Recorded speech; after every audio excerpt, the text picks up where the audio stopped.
Are we? You guys have been listening to people, so I'll play a video to start with. Can we get the audio too? I am not Morgan Freeman, and what you see is not real. Well, at least in contemporary terms, it is not. What if I were to tell you that I am not even a human being? Would you believe me? What is your perception of reality?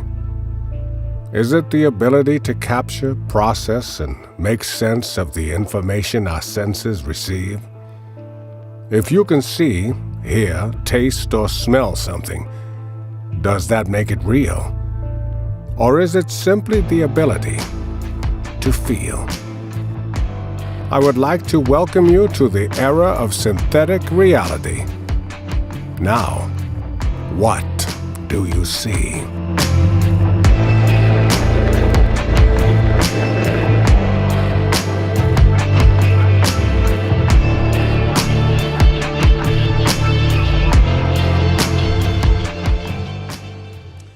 Okay, thank you.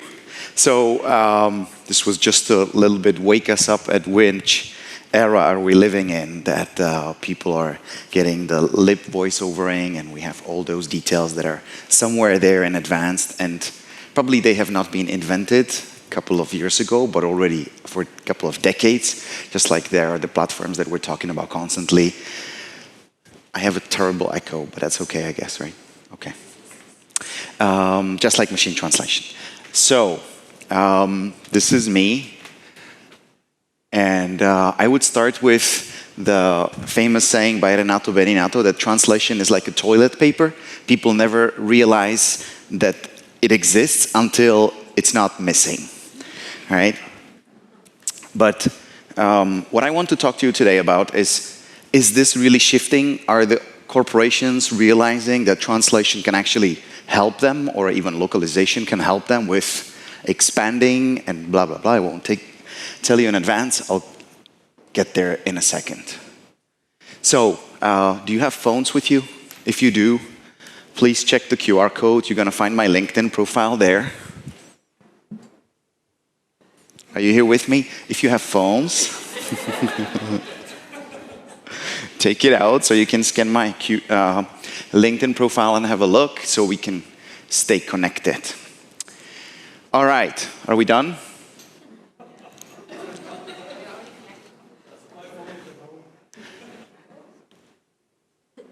I'm standing in the middle. There'll be one more at the end, don't worry.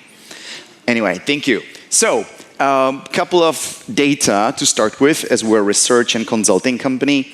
I want to focus on topics like machine translation being the second most offered service by translation companies to the translation buyers.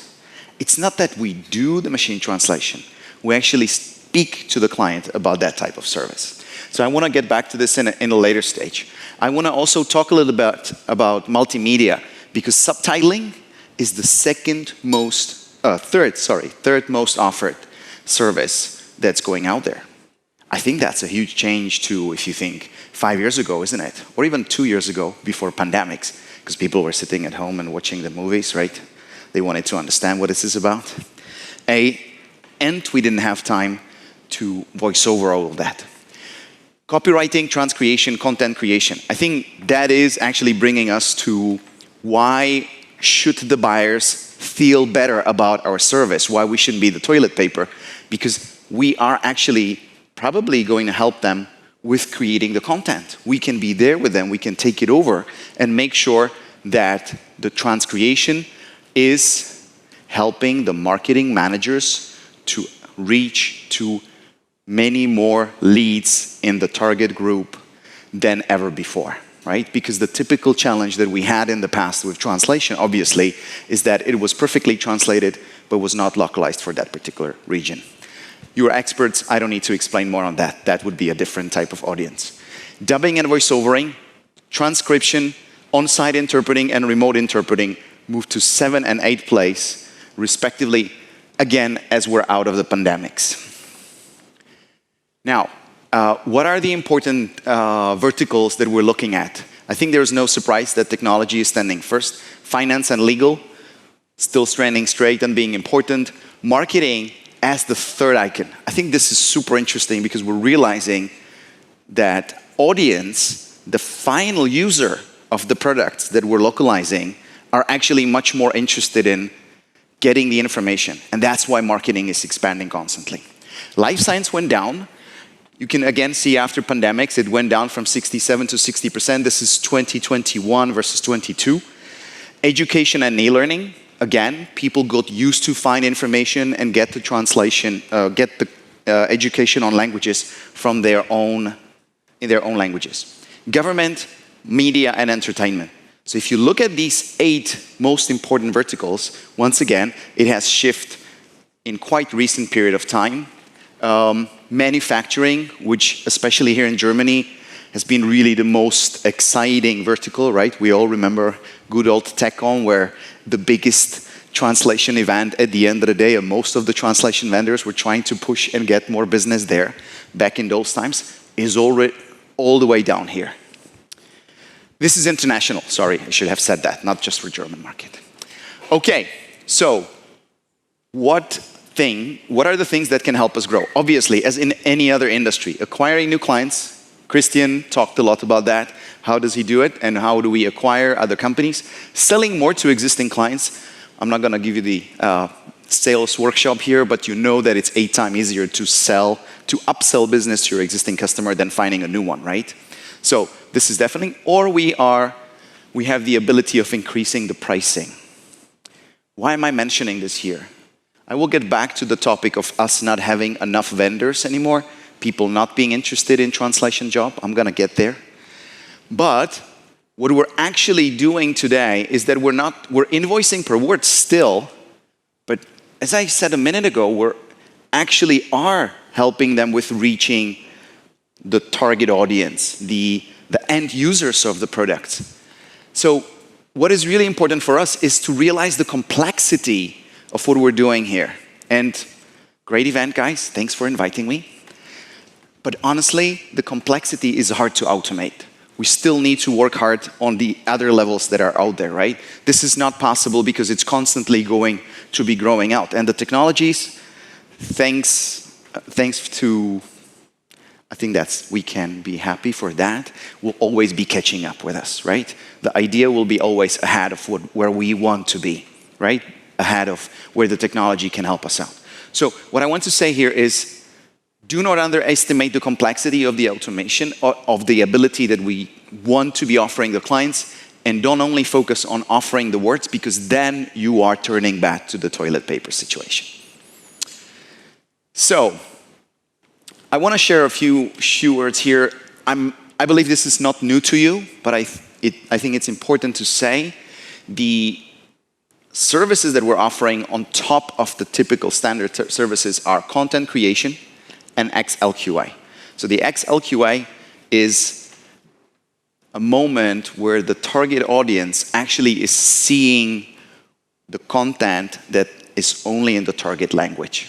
That's why we at Nimdzi believe that the old good LQA is actually not going to bring us much, because we don't need to compare it. The final user is not going to look at the source content and compare it.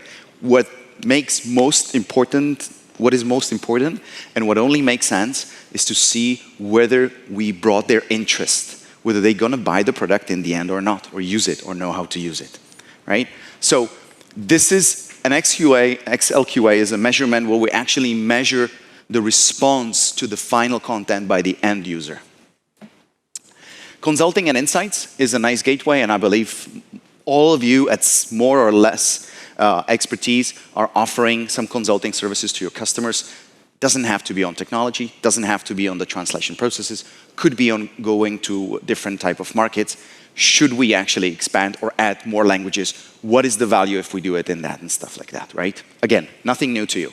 So what does this help us with? Stronger long-term partnerships, edge services, going beyond confidence of language services, right? We want to be sitting out there. Now, I want to share a few words here. Okay,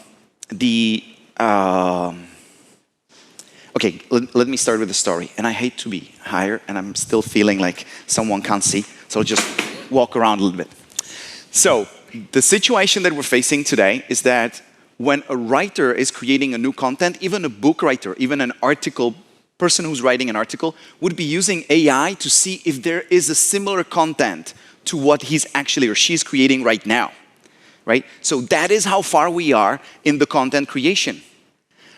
Plus, it is extremely simple for us to create new content anytime, right? You can start writing and create a book overnight or 2 nights.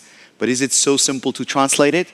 Do we have a setup how we can be catching up with it? Not so much. So I really want you to, yeah, and the clicker doesn't work. Anyway, so I really want you to consider of how do we communicate this to the customer? And isn't there a more interesting opportunity for us instead of doing only the translation localization process, an opportunity for us to create the source one together with the customer. Okay, so what are those of you who are also offering the AI and AI localization services offering to the customers? Data cleaning, for me personally, is the easiest way that you can start a business and offering a new setup where you have tons of data that the customer might be leveraging, right? You have resources that can clean the data that they have created with another vendor. So simply helping them up with whatever you call it, Siri, and how does she or he understand what are we actually trying to ask for. Getting all those sources to the customer so that they can be creating and building the product that they want to be expanding. Not only for the other languages, but also even for the source language. So, this is regarding the AI, and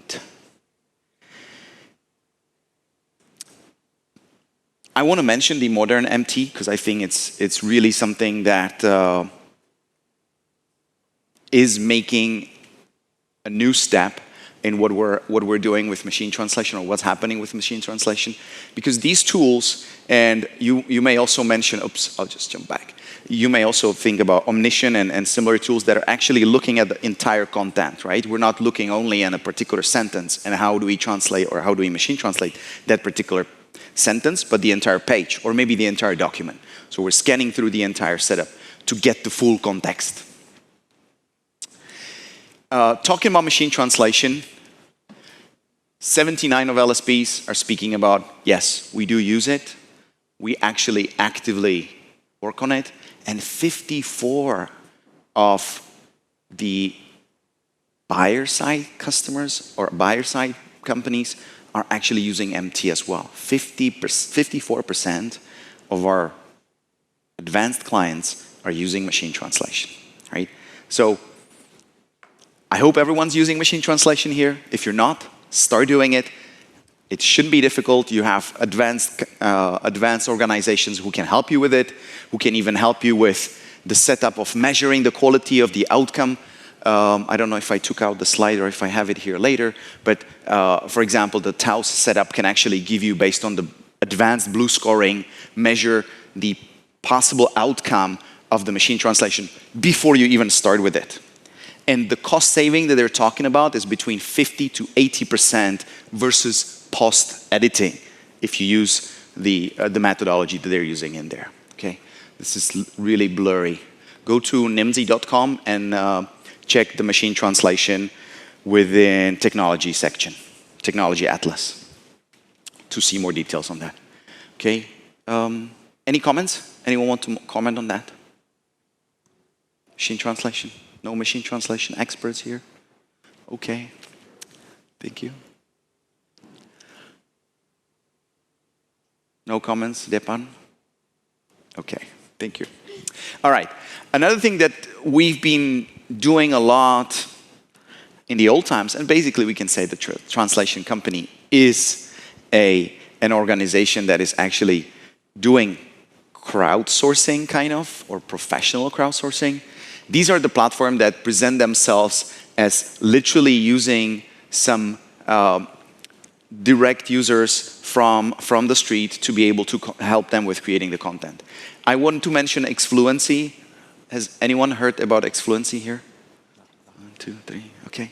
So Xfluency is actually not only working with the individual professional translators, but they're also using their own resources, their own translation memories, building on top of it, giving them a credit for the quality that they're bringing in, and offering them an opportunity to generate more business through any type of content that they're putting into their translation memory. Definitely very interesting to follow and have a look.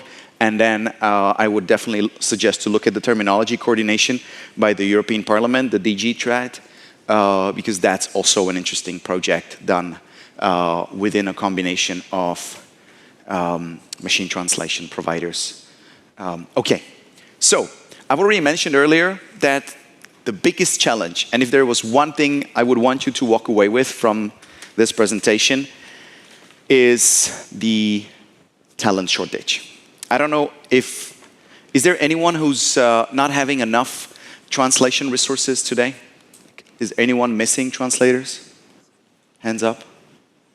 No? You have enough? Okay, great for you. So the trend is that, as I said earlier, it is so simple to write new content. It takes night to write an article, but it takes years to train a professional translator. It takes years to train them, teach them how to use the right tools, make sure that they're advanced, that they follow the right terminology of your customer. So we need to actually work on that hard. And if we consider the ability of creating new content, it is extremely important for us to realize that setup. And as I said earlier, no machine translation will actually be able to substitute human. Of course, there are great tools that will simplify, but still the demand of our work is so high that there's still not enough. So where I'm heading this to is we're losing talents. How can we pull in more talents? I wish I have a different solution, but it's through money, right?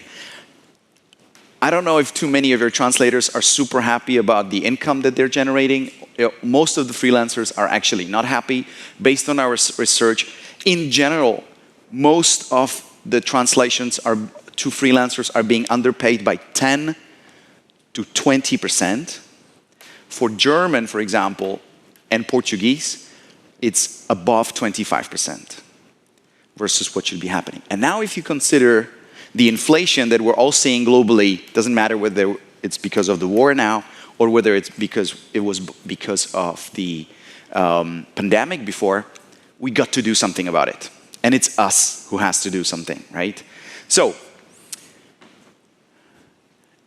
if you don't ask the client to pay you more, you're not gonna get it. So my suggestion is look around your customers, understand how did they do it? How do they ask for more money? Because they did it. Most of the companies did rise their pricing, right? Did you rise prices in Deutsche Bahn, Lutz? No, not in last year? Okay, in my country, the Czech railway, they went up by 20% or even 30% for transportation, right? So if they did it and talk to them about the way that they managed to communicate this with their customers, why wouldn't they be accepting the same situation for you? You are offering them all the automation, all the advanced tools on earth that's possible. But we said there's still going to be a human touch needed, right? And it's going to be needed more and more because there is constantly growing demand for what we're doing. So I strongly suggest that you consider that and make sure that you are having a good amount of income to pay your suppliers strongly, because that's how you become more exciting than your competition. I'm sorry to say, but this is the most important part for every person to be well paid for their job, right? Comments, disagreements? Feel free to shout bullshit at me. I'm happy with that. I'm happy to be confronted. No comments? Yes, please. I have a microphone. I don't know. It's coming. So you're saying that we just need to step up to the plate and ask for more and demand more and get more. But what happens if what happens if you lose one of your most important customers because you dared to increase your prices? I mean, you're not a monopoly like the Czech railway company. Right. You're not an oligopoly like airlines. Sure. So, if you work for an MLV, I'll start with that. Of course, the MLV will be picking up the other vendors because you are a sub-vendor, right? So it's the MLV who has to go to the end customer and explain that if you want a strong partner, if you want us to be catching up with you, you got to invest more in us. It is as simple as the inflation is happening, and we all need to be raising our prices. And as I said earlier, this is, if you go to any procurement department, any CFO, this is the touch that they will understand. What about for non-MLVs? For non-MLVs, the single language vendors, that's the point. That's why I'm trying to share it here, because they have to start there, right? There's no budget for you to be risking that you're going to lose the customer and you will actually not have anything to pay your freelancers at the end of the day. So it's the end client versus the translation company who sells directly to the to the language service buyers. That's where we have to start, right? Okay, so I think I've already mentioned this one, so I'm going to skip it. I said earlier that the interpreting is coming up more and more important, although it has fallen down before a little bit. I don't know how much you know about the CAI, but it's a platform that helps the translator to create, in an automated way, to create terminology, whether it's the customer name, whether it's the product description, and so on, so that when I'm interpreting, it's popping up at me, I can just save it there and go back to it, so that I actually don't have to remember or write down quickly all the terms. Where we have many, many different platforms today that are working on helping us with working online, and there is also machine translation that has been presented by Zoom, for example. Now, what I want to mention here is that we have this great opportunity of hybrid meetings. And one of the opportunities I'm seeing is that when you, I'm sorry, I'm showing you my back. If you have clients who are organizing on-site events, talk to them about the ability of running an online event, because this is a real comparison that we did for a client of ours, that they actually would pay for 5 on-site events much more money versus having, for one on-site event, they would be paying for $500,000, where if they do it online, they can actually run 5 events of the total of 50,000. Sorry, I put the sentence wrong together, but you get my point, right? We can get many more people to follow in what we're doing and join our events if we do it this way. So if you by any chance have a customer or customers who are running events, talk to them about this, because there is an ability for that you have an in-depth understanding of how can all of the attendees get the understanding of the content in their native language. So I want to talk a little bit about these 3 types of players, because there is a new type of competition that's coming out. It's the pure play providers, and then typical translation companies, right? We talked about it, Tonio, where you do offer on-site or remote interpreting.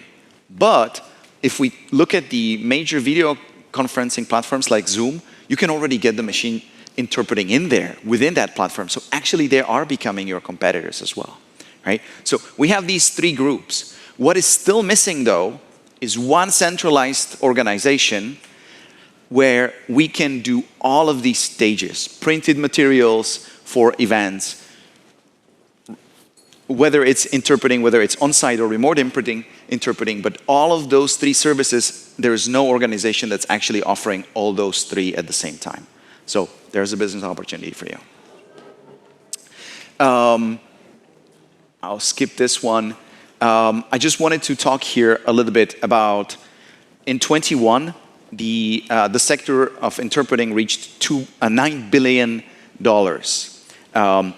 Considering the growth of 6.5% every year, the interpreting sector will be 9.7 by the end of 2020 and 12.5 billion by 2026. So I think that the investment into the three, or unification of the three sections are definitely worth consideration. I'm not going to speak too much here. This is basically a slide showing us that although we were having very, very hard time back in 2020 before the end of the year, at the end of the year, most of the customers actually bought back most of the translation localization projects that they would have been buying through the year. So that's why the growth here, as you can say, there's a slight break between these years, but then we managed to catch up and the industry is constantly growing further. Okay, so I don't know if there are any localization managers in the audience, so these few slides will be specially for them. Those of you who know John Juncker, there's this web globalization report card. Those of you who don't, I strongly recommend it because we are describing to the end clients how should their website look like so that they get the most effective outreach, right? So that the followers are most successful. And you can totally share this with them and get yet another consulting gateway to start having a conversation with them. So what the message says, 32 languages is typical, and it's actually, we're constantly growing with the average number of languages that are supporting by the leading global, and it's 32 languages in average by the leading global brands. So it actually doubled in the last decade because of the opportunities that we have out there on the market.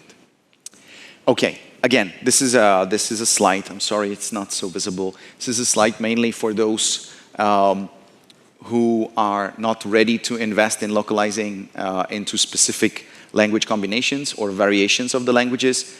This is a reaction, I'll just read it for you here, is that would you even consider looking at a product that doesn't have your very local translation or not? No, we would just skip it and walk away, right? Or yes, we would have it. So there is definitely a big opportunity for you to explain to the end clients or your clients, your translation clients, or your internal stakeholders, if you're on the buyer side, that it totally makes sense. So if you need these type of reports, reach out to me. We have tons of them and happy to share it. Why should we localize into more languages? Why does it make sense for us to stay where we are? And of course, there's a hidden cost. And I think I don't have to explain it to this particular audience. Why would we be making more money if we translate it into the very specific local market? Okay. Again, Christian, we heard about the investment, the M&A section. I think the biggest reason, and I mentioned it already here, is that the users, the final users, are actually interested in services like interpreting and translation, and they find them important. They realize that if it's in their native language, they can actually have a better ability to work with the product. And that's why it's bringing all of the investment. And I'm not going to talk about the top 100 translation companies because you must have heard it on our YouTube channel that there's a huge amount, there's a very high percentage of the top 100 translation companies who are owned by an investment organization. That's a confirmation on it. Okay. Multimedia, I would say these are the most interesting trends. Again, if you consider not having enough resources. Netflix decides to go to a new market, to Mongolia, in 3 days, and they want to have all the content ready. Where are you going to find the translators? How are you going to go about it, right? Where are the resources? So no matter what you actually have as a resource, if you don't have it, you better set it up in regards to workflows or machine translation automation. But still, we need a strong ground. We need a strong understanding of the client that there is actually a price for it, and there is a human needed behind it that's going to help us with reaching out. And then I played you the video of the synthetic voice or the lip movements, which I'm personally not a big fan of because I still want to see George Clooney moving his lips in an English way instead of German, right? So, okay, metaverse. Another thing that's completely not new. There is actually 3 billion people around the world that are regularly in the metaverse, whether they're doing it for gaming or for fun or for investment. I don't know how much you read about this, but people are buying properties online for a huge amount of money in a metaverse. They are buying themselves dresses, and they spend, 100 billion per year globally on anything they can purchase online for metaverse. What do you think? There's going to be a translation needed, right? Or localization of that content needed.